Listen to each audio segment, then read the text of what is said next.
ওকে? আমরা একটু সময় লাগলেও ফিক্স করে তোমাদের সাথে পুরা পারফেক্ট স্ট্রিম করব। So don't worry about this one.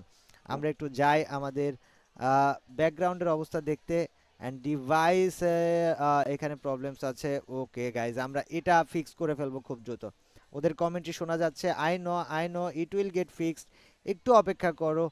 আর আজকের যদি এমভিপি দেখি আর কি চার্জবাস্টারের ব্যবহারটাও মোটামুটি শেখানো হয়েছে, বাট দেখুন সেই জায়গাতে কিন্তু নর্মালি আমরা ভিএসকে এর ব্যবহারটা মোটামুটি ভালোভাবেই দেখেছি।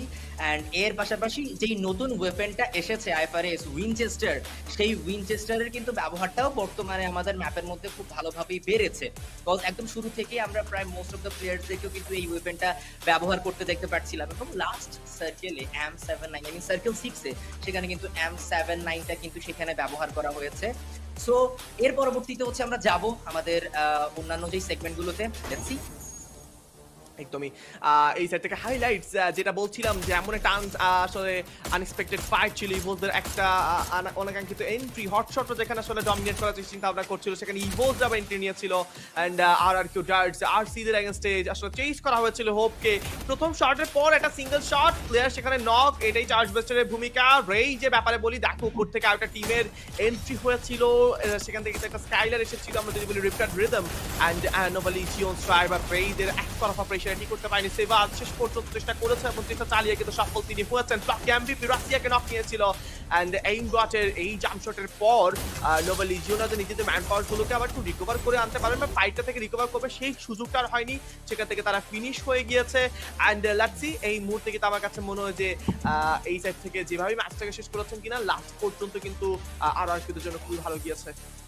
দেখা যাক, আর কি ওদের জন্য তো ভালো গিয়েছে, বাকি দলগুলো এখন চেষ্টা করবে পরবর্তী ম্যাচগুলোতে যেন তারাও ভালো পারফর্ম করতে পারে। আমাদের বাংলাদেশি দল রেড ক্লিফ, তাদেরকে আমরা প্রথম ম্যাচে প্রায় 4টি পয়েন্ট নিয়ে যেতে দেখতে পেয়েছি। পরবর্তী যে আপকামিং আরো 5টি ম্যাচ রয়েছে, সেই 5টি ম্যাচের মধ্যে একটা হিউজ অ্যামাউন্টের পয়েন্ট তাদেরকে কালেক্ট করতে হবে যেন ডে ওয়ানে তারা একটা ভালো স্থানে থাকতে পারে। অন দ্য আদার সাইড আজকে গ্রুপ সি এর যে টিমসগুলোর ফার্স্ট ডে, তারা আজকের দিনে 70-80 এইরকম একটা অ্যাভারেজ পয়েন্ট হয়তো বা তারা সেখানে নিয়ে যেতে চাইবে যেন ডে টুতে অত বেশি প্রেসারে না পড়তে হয়। অন দ্য আদার সাইড যেই গ্রুপ বি এর যে টিমগুলো রয়েছে তাদের জন্য কিন্তু আজকে একটা ইম্পর্টেন্ট ডে, কজ এর আগেও সেটা মেনশন করেছিলাম আমি যে উইক 1 এর আজকের দিনের গ্রুপ বি এর লাস্ট ডে হতে পারে।